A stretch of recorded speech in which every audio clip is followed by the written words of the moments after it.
ရောက်ပြီဆိုတာနဲ့အချိန်ပိုင်းလုပ်ရတယ်အကြောင်းတက်ရတယ်မြန်မာနိုင်ငံမှာရှိကြရရင်ဂျပန်စာကိုပေါ့နော်ကိုကတက်နိုင်ခဲ့တယ်ဆိုလည်းအန်တူလီတက်ဒီရောက်လို့ရှိရင်စာဆိုတာရတိတိကျကျမလုံနိုင်တော့ပေါ့နော်ကျောင်းအစာရဲ့အချိန်ပိုင်းလုပ်တည်ရဲ့နဲ့အလုပ်တွေတော်တော်ရှုပ်ပါတယ်မင်္ဂလာပါညီမလေးဟုတ်ကဲ့မင်္ဂလာပါရှင်ပထမဦးဆုံးအနေနဲ့ပေါ့နော်ကိုတစ်ချက်လောက်မိတ်ဆက်ပေးပါအောင်ရှင်ဟုတ်ညီမနာမည်ကတော့ဝူဝေဦးဖြစ်ပါတယ်ခုဂျပန်ရောက်တာ1နှစ်နဲ့2လရှိပြီပေါ့နော်ခုကတော့ဟာမမဆုမှာနေပါတယ်နောက်ထပ်ဆမ်မွန်တက်ဖို့ကတော့အခု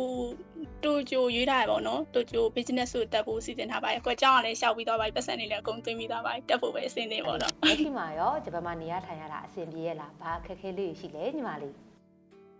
အခုကတော့ဘယ်လိုလဲဆိုတော့ကိုကတငယ်ချင်း3ယောက်နဲ့တူတူနေပေါ့နော်ဂျပန်ကိုရောက်ခါစားတဲ့သူတို့အခု3ယောက်နဲ့ပဲတူတူနေလာပါညာဆိုတော့မိသားစုနဲ့လည်းဝေးနေတော့ဒီတငယ်ချင်းတွေကပဲဒုတိယမိသားစုလိုဖြစ်နေတော့တငယ်ချင်းမဟုတ်တော့ဘဲနဲ့ညီမတွေလိုမျိုးကိုဖြစ်ပြီးပြင်ပြပါရဲ့ဒီမှာအကုန်လုံးအဆက်ဆက်ရပြီးတော့3ယောက်တည်းဖြစ်တော့လ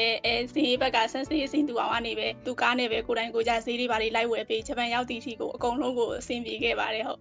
ရောက်ခါတာတော့ဘာခက်ခဲလဲဆိုတော့ဂျပန်အနေနဲ့ပေါ့နော်စကားပြောရတာ communicate မလုပ်နိုင်တာပေါ့နော်ရောက်ခါတာဆိုတော့အဲ့ဆက်စွတ်တောင်မှကောင်းကောင်းမလုပ်နိုင်ဘူးကွာ Ohio gozaimasu နှုတ်ဆက်ရင်တောင်မှဘာပြန်ပြောရမှန်းမသိဘူး Ohio gozaimasu ကိုပြန်မပြောတတ်တဲ့အခြေအနေပေါ့နော်လာမဲ့သူတွေဆိုရင်လို့ရှင်တော့ Ohio gozaimasu လောက်တော့အနည်းဆုံးပြောတတ်စေချင်တာပေါ့နော်ကိုလိုမဖြစ်အောင်အလုပ်ထဲရောက်ခါတာဆိုရင်တန်းချို့ကပြောလိုက်ပြီဆိုလို့ရှင်နားလဲပေမဲ့ပြန်မပြောတတ်ဘူးကိုကမှားတာမဟုတ်ရင်တော့မှကိုမဟုတ်ဘူးဆိုတာကိုမရှင်းပြတတ်ဘူးပေါ့နော်ဒီရောက်ပြီဆိုတာနဲ့အချိန်ပိုင်းလုပ်ရတယ်အကြောင်းတက်ရတယ်အိမ်မှာအကြောင်းကပေးတဲ့အိမ်စာကလည်းနေတိုင်းရှိရဆိုတော့မြန်မာနိုင်ငံမှာရှိကြရရင်ဂျပန်စာကိုပေါ့နော်ကိုကတက်နိုင်ခဲ့တယ်ဆိုလည်းအန်တူလီတက်အ1ထီဆိုလည်းအ1ထီတက်စေခြင်းတယ်ပေါ့နော်ဒီရောက်လို့ရှိရင်စာဆိုတာရ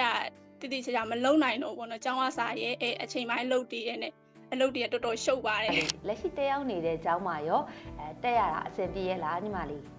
းကျောင်းမှာတော့တော်တော်အဆင်ပြေပါတယ်ဆန်းစီးတွေကလည်းတော်တော်ကိုသဘောကောင်းတယ်တခြားကျောင်းတွေကတော့ကိုလည်းမရောက်ဘူးတော့ဘယ်လိုလဲဆိုတော့မသိပေမဲ့ကိုတက်နေတဲ့ကျောင်းကတော့တော်တော်လေးကိုအဆင်ပြေဆန်းစီးတွေကလည်းရန်သဘောကောင်းတယ်အလုပ်ထဲမှာတော့ဂျပန်စကားမရဘူးဆိုပေမဲ့ဆန်းစီးတွေနဲ့ပြောတဲ့အခါကျတော့ဆန်းစီးတွေကကိုနားလဲမယ်စကလုံးလောက်ပဲရွေးပြီးပြောပေးရဆိုတော့တော်တော်ကိုအဆင်ပြေမြန်မာဆိုရင်လည်းစေကဆိုဆန်းစေးဆိုပြီးတော့လို့လေကိုအိမ်မှာဘာဖြစ်နေလဲအိမ်မှာဘာပြက်နေလဲပြက်နေတာတခုခုရှိလို့ရှင်တပ်ပုံတွေဘာတွေရိုက်ပြီးတော့သူတို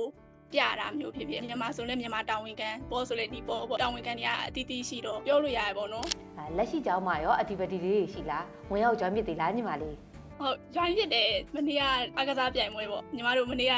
တတိယဆုရခဲ့တယ်ညီမတို့တန်းရဲလို့တော့မဟုတ်သူက10လပိုင်းနီနန်းစေးရယ်4လပိုင်းနီနန်းစေးရယ်အချိနန်းစေးရတန်းရယ်3တန်းကိုတက်ဖွဲ့ပေါ့အချိနန်ဆေးတွေဆိုရင်လည်းအခုမှရောက်ခါစားဆိုပြီးမဲ့စီနီယာတွေလည်းသူတို့ကိုဆွဲခေါ်သူတို့ကလည်းစီနီယာတွေဆွဲခေါ်တဲ့အတိုင်းပါလာပေါ့နော်သိတာမသိကြပြီမဲ့နိုင်ငံခြားသားတွေလိုမျိုးဘာသာတွေဘာတွေမတူကြပြီမဲ့ communicate ကကောင်းပြီးတော့ပေါ့နော်ညီမလေးအနေနဲ့ဟိုပေါ့နော်ဂျပန်မရောက်ခင်တုန်းကကိုစိတ်ကူတွေကဂျပန်လေးနဲ့ပေါ့နော်လက်ရှိဂျပန်မှာကြုံတွေ့နေရတဲ့အတွေ့အကြုံတွေကဘာတွေကွာခြားမှုရှိလဲနော်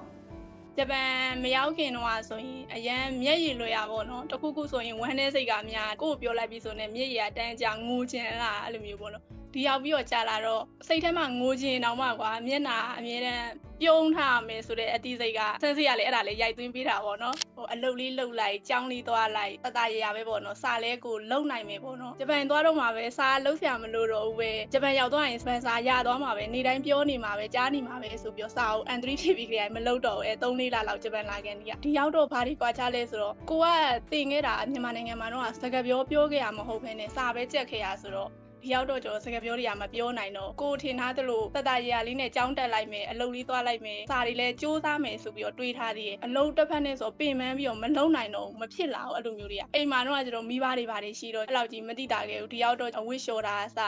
ပကံစေးထမင်းဟင်းချက်ဘယ်အနေနေကိုလက်ကိုချီပဲလောက်ရတော့ဆိုတော့မตาရဘူးပေါ့နော်ဘဝကြီးနောက်ဆုံးအနေနဲ့ပေါ့နော်ဇင် APEX Education ရဲ့ဝန်ဆောင်မှုပေါ်မှာရောညီမလေးအနေနဲ့ဘယ်လိုခံစားရလဲဆိုတာလေး share လုပ်ပေးပါဦးရှင့်ဇင် APEX ကိုတော့ညီမအနေနဲ့ပြောချင်တာကတော့အရင်ဆုံးကျေးဇူးတင်ပါတယ်ပေါ့နော်ညီမလာတော့ဆိုလဲအင်တာဗျူးဆိုလဲစမ်းစီရမရမချင်းလေးကျင်ပြီးရစာရက်စာတန်းနေဆိုလဲစနစ်တကျစီစီအမှားရင်းမရှိအောင် COE ဆိုလဲတရားရဂိုင်တော့အောင်ချက်ပြည့်မီအောင်ဆိုပြီးတော့အကုန်လုံးမျိုးလုပ်ပေးခဲ့ဂျပန်ရောက်တော့လဲမောင်နှမတွေလိုចောင်းသားချင်းချင်းနေဆိုလဲချစ်တက်အောင်ဟိုလိုမျိုးတယောက်နဲ့တယောက်စီးလုံးအောင်တင်ပေးရစမ်းစီရကလည်းစမ်းစီတယောက်အနေနဲ့မဟုတ်ဘဲနဲ့မောင်နှမလိုမျိုးအလုပ်တွေအခက်ခဲဖြစ်တာပဲဖြစ်ဖြစ်ចောင်းမှာအဆင်မပြေတာပဲဖြစ်ဖြစ်သူ့ကိုတိုင်ပင်ဖို့ပြောရပေါ့နော်စမ်းစီရှိဆိုလဲငိုလို့ငို အကုန်လုံးပေါ့နော်ရင်ဖွင့်ပြတာပေါ့နော်တက်ဆန်ဆိုလဲနော်တရားရခိုင်တော့အဆင်ပြေညီမဆိုရင်ဘာမှကိုလိုလေသေးမရှိအောင်ပေါ့နော်တော်တော်အဆင်ပြေပါရဲ့ရှင်ဟုတ်ကဲ့ပါညီမလေးအခုလိုညွှန်ပေးတဲ့အတွက်စေ ABS Education ကနေပြီးတော့ညီမလေးကိုကျေးဇူးအများကြီးတင်ပါတယ်ရှင်အခုလက်ရှိမှာလည်းစေ ABS Education ကနေ2016လေးလမှာ intake အတွက်ဆွေးတင်ထားတဲ့ကျောင်းသား40ဝန်းကျင်ရှိရဆိုတော့သူတို့ပေါ့နော်အမတို့ senior junior meeting လေးတွေပြုလုပ်ပေးတဲ့ခါကျရင်တော့ညီမလေးအနေနဲ့ကူညီဆောင်ရွက်ပေးပါအောင်ရှင်ကူညီပေးပါမယ်ရှင်တက်နိုင်တဲ့လောက်ညီမတို့ဘက်ကနေလည်းဟုတ်အခုလိုလာ share လုပ်ပေးတဲ့အတွက်စေ ABS Education ညီမလေးကိုကျေးဇူးအများကြီးတင်ပါတယ်ရှင်ဟုတ်ကဲ့ပါရှင်အခုလိုအမတို့ဘက်ကဖိတ်ခေါ်ခြင်းခံရတဲ့အတွက်လည်းညီမဘက်ကကျေးဇူးတင်ပါတယ်ရှင်